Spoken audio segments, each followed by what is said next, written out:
Tracey S. Phillips, and this is Sharon Lynn, Lynn. Welcome to Blackbird Writers presents Author your Interviews. interviews.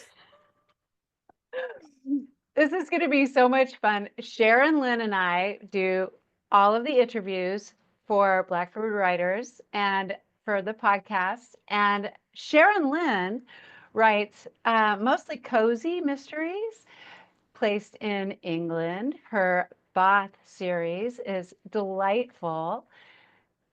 And welcome, Sharon.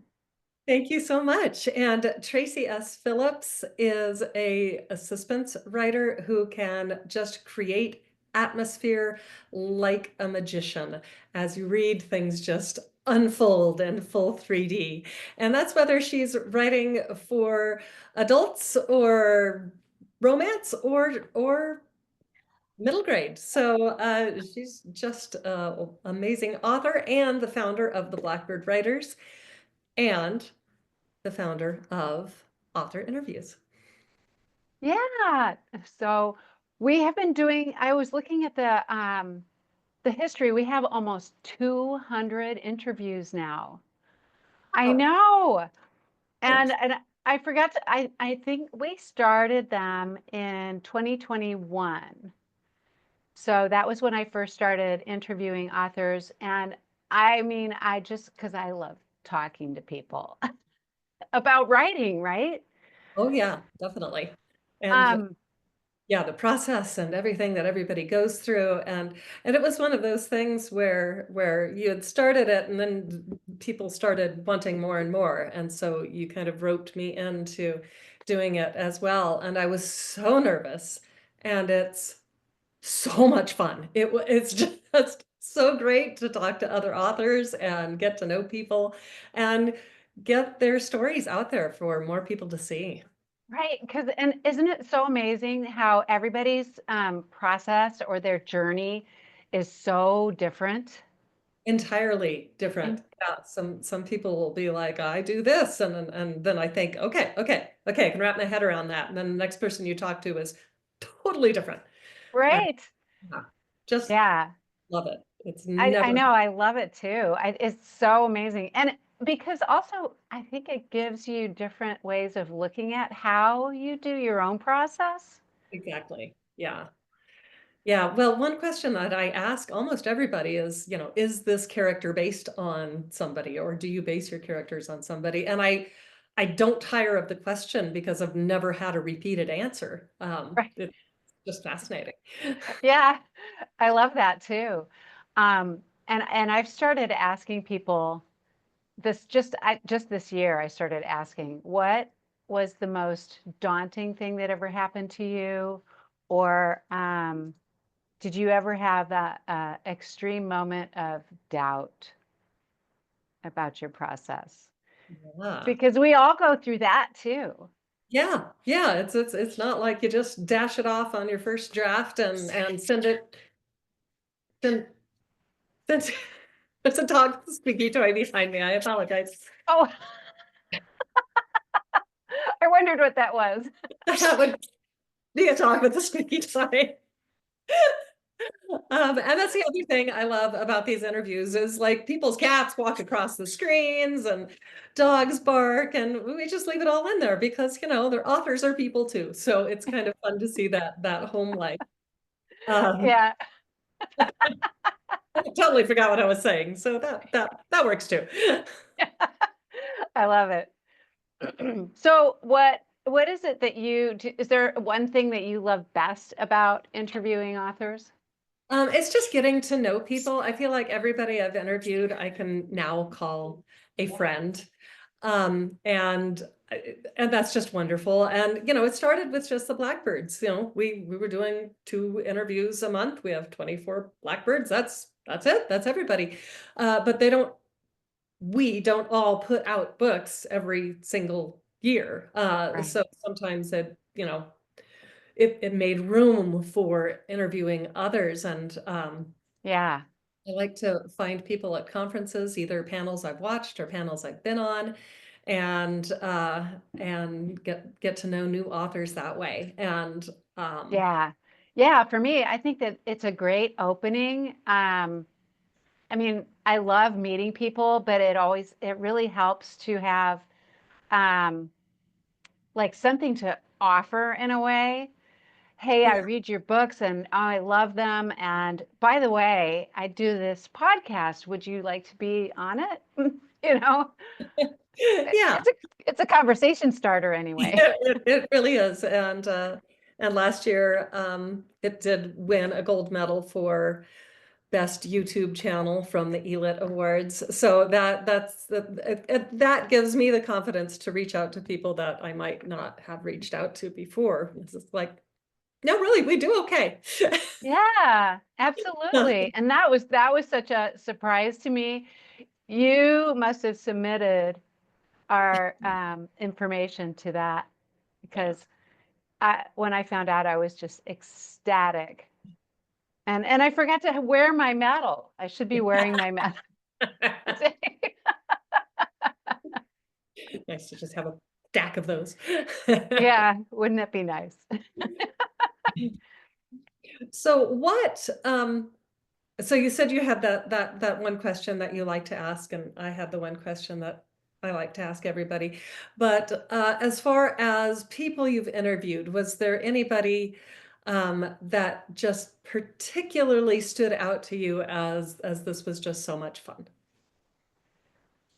That's Not such a hard one. not a Blackbird writer. I know it's like your children. You're Yeah. But you know, because I think because everybody's stories are so different and so interesting, um, it's hard to pick a favorite. There's a couple that I can think of, one from this year and one from a few years ago.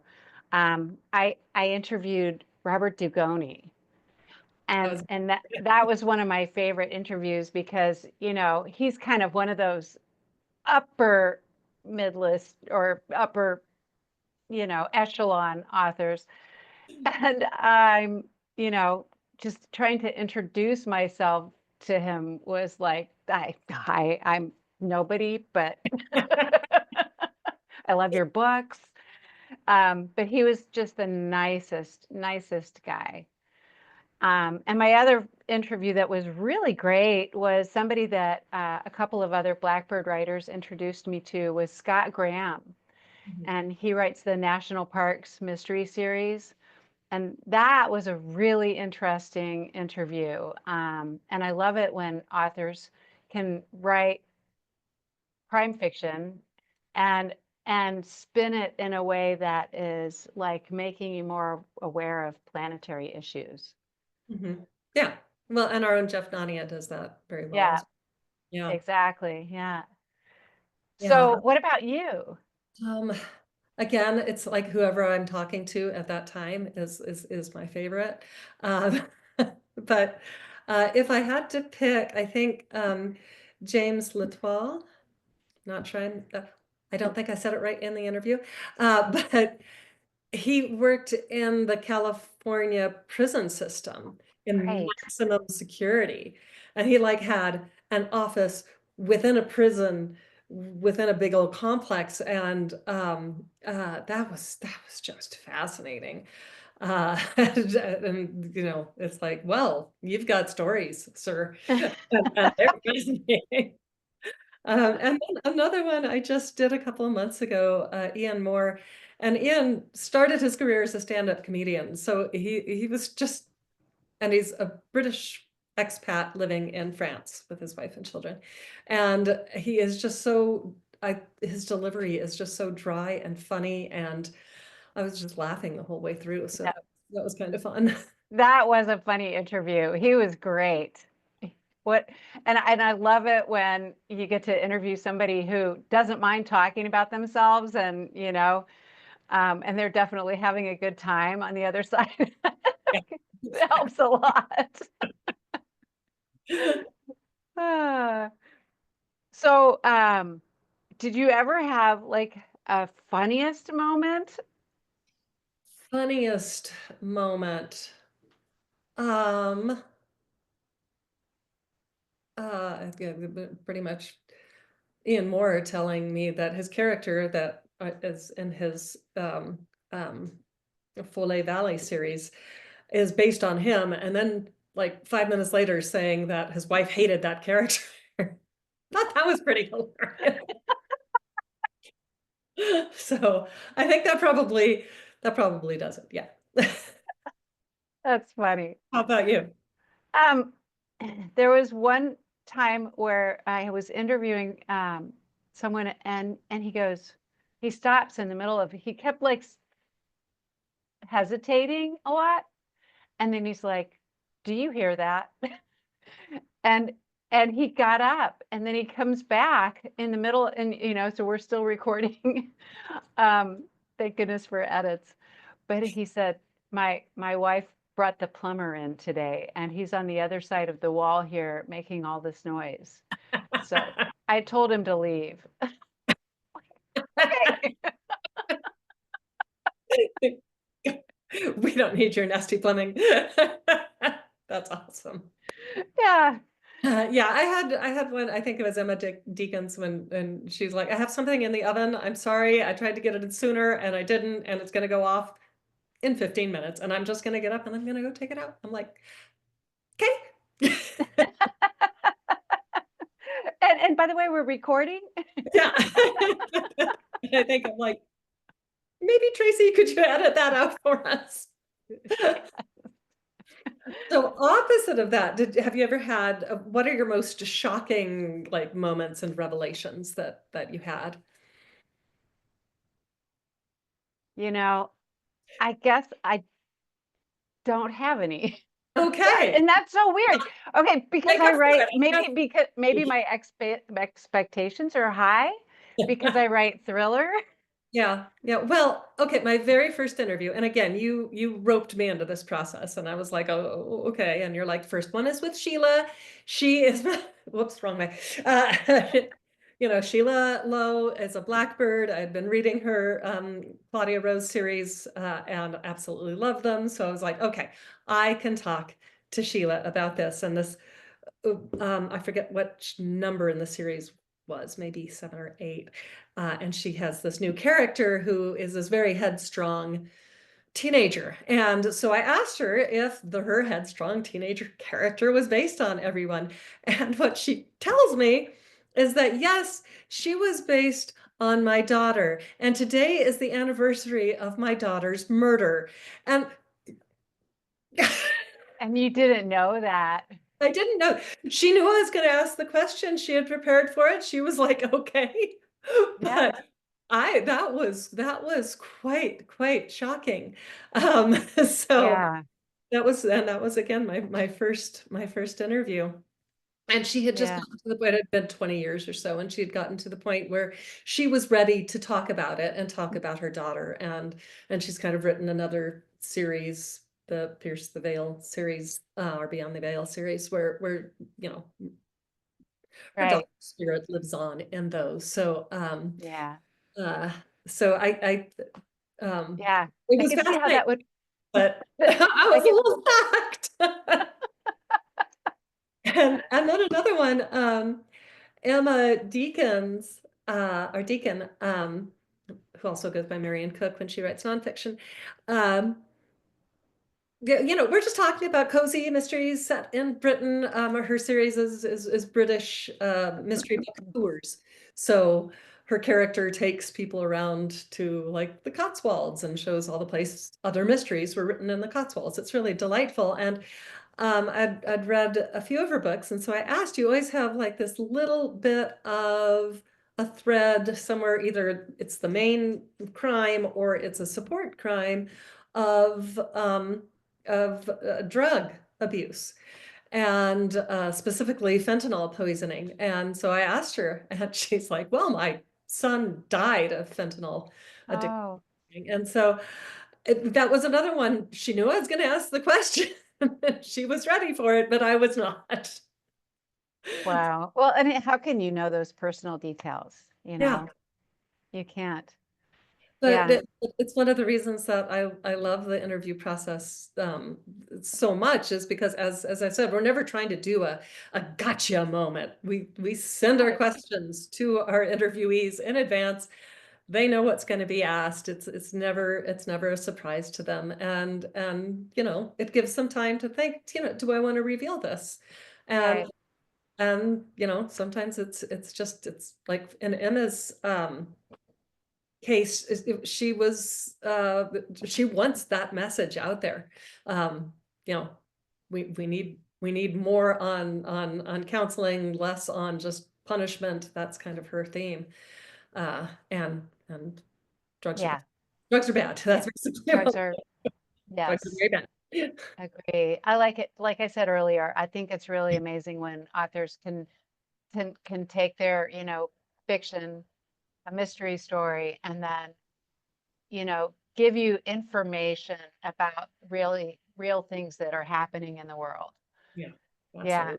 that's so cool. We should totally qualify this too, because we sort of mentioned that, you write cozy and I write thriller, but I tend to interview the more of the thriller writers, the Jess Lowry and there's a legal thrillers and just that kind of thing. That's because that's what I like to read.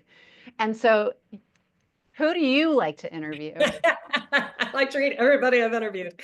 Um, yeah, I gravitate toward cozy mysteries. I used to 30 years ago, at least, read like Patricia Cornwall and the really serial killer scary. And because I would read whatever my parents left laying around the house. And my dad read everything. And so I would read everything. Even when I was too young to read some of those things. And and my mom really liked Patricia Cornwall, so I started reading her, and her character is an ME, and so she's only involved if there is a serial killer, if there are repeats murders that show the same pattern. And I picked one up when I was pregnant, and I could not read it. There was just some hormonal change of me as a mom where I can't have serial killers in a world I'm bringing a child into it. I couldn't read them anymore. But I still love mysteries. And so Mm, I just kind of gravitated toward the cozy world. yeah. Things just aren't so graphic. And yeah. I just And never and I love that you're bringing in other authors from other parts of the world, from England and France and Canada. Um, you've got yeah, an author interview coming out in June with she's not Canadian, she's Welsh. She she's lives Welsh. but she lives in Canada. Yeah. And let's see. Joyce Wolcott is from Northern Ireland, so Great Britain, but she lives in Canada as well. And then Ian Moore, who is British, he lives in France. So yeah, it's fun. And I did my favorite across the world interview was with Michael Stanley, who are two people. Michael, uh, I know who Mike, you're talking about, right? yeah, yes, I forget their last names. Mike and Stan, Trollope. Yeah. Yeah. right? Michael and Stanley are their first names, and they write because they met in South Africa. They write about a South African, the Kubu detective series. And Michael still lives in South Africa, and Stanley lives in Minnesota. And I'm in Arizona, and Arizona doesn't do daylight savings, for those of you who don't know that. So trying to coordinate a time in the future with me trying to figure out when daylight savings is, because I never know, because it's not important. And then we had to get Michael in South Africa and Stanley in Minnesota, and all at a time when we could actually talk and have a conversation. So On the same day. on the same day at the same time. That one was very fun. And that was, I think, my only interview with two people. And so I really enjoyed that one. Yeah, that's so cool. Um, so here's a question though that has come up for me, because you've interviewed me as Carissa Knight. Yes, I have. So that was really one of my most fun things to do. I was going to ask you, how does it feel to be in the hot seat? No, when you're interviewing me. Um, yeah, well, one of the things we did, we kind of said, "Oh, we'll just chat, and here are a couple of questions we're going to throw out." And so I didn't get that list of 10 questions that I knew you were going to ask, so that makes it a little more nerve-wracking for this that we're doing right now. Oh, today. Yeah. Yeah, for today. But yeah, whenever you've interviewed me, or I think Jacqueline Vick interviewed me for my stories, it is the talking a lot more when you're the interviewee. That is the part that's just, it's kind of opposite of what you're used to, you know? Yeah. You like to Yeah. keep little prompts, not tell whole stories. So Yeah. And you got to interview me when I kind of came out as Carissa Knight.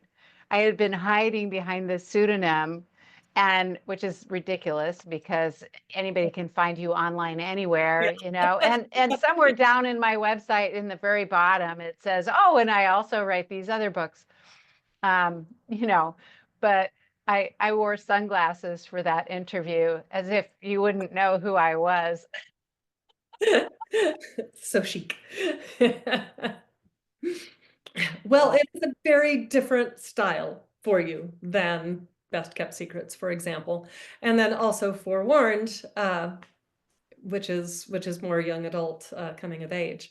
And yeah, you wouldn't want your coming of age audience to pick up Cliff Diver. Uh, Maybe not. not right Feeling, away, not until they're a little older. yeah, yeah, for sure. Um,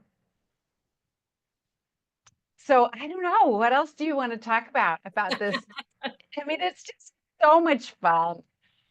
Yeah, well, I do think we've been chatting for a bit, and I do think that we can wrap it up with just kind of like final thoughts about um, the Blackbird Writers, and also this is both on YouTube and now it's also a podcast. Uh, Right. just kind of final thoughts about what you're looking at for moving forward in the future. And then if you're an author out there watching this and you would like to be interviewed, how can you contact us? How's that? Absolutely, for sure. Um, and just one thing I wanted to say too, because we're on Substack as well, so you can watch the videos there. And Substack shoots those out to Spotify and to iTunes. So if you're on either of those platforms, you can find our interviews there as well as YouTube. So, but yeah, I think the best way, if you would like to get an interview, we are already booking late November and into 2026 already.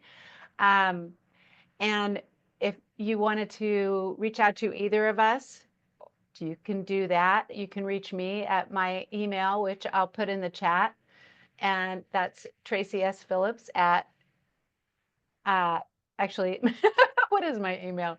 Easy. Tracey at traceysphillips.com. And mine is Sharon at sharonlwrites.com. And yeah, just reach out and let us know. I tend to do the cozies, and Tracey tends to do the more suspense and thriller. But whoever you want to interview, just reach out and we'll get you scheduled. Yeah. And also, Amanda Marbais is coming in and she'll be doing interviews as well. So she interviewed me for Forewarned, and that interview will go live in August. But she is also taking on interviews too, because we're just so booked in advance now, which is great. I love it. Wonderful. It's a wonderful problem to have. Yeah. So, Make well, fun and it interesting. does. Thank you so much for listening today. Thank you for being. And Thanks for talking to me, Sharon. This has been so much fun. And thank you for talking to me.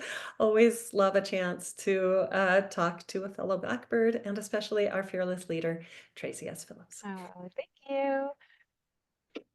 All right. Bye. Bye, everyone. Thanks for listening.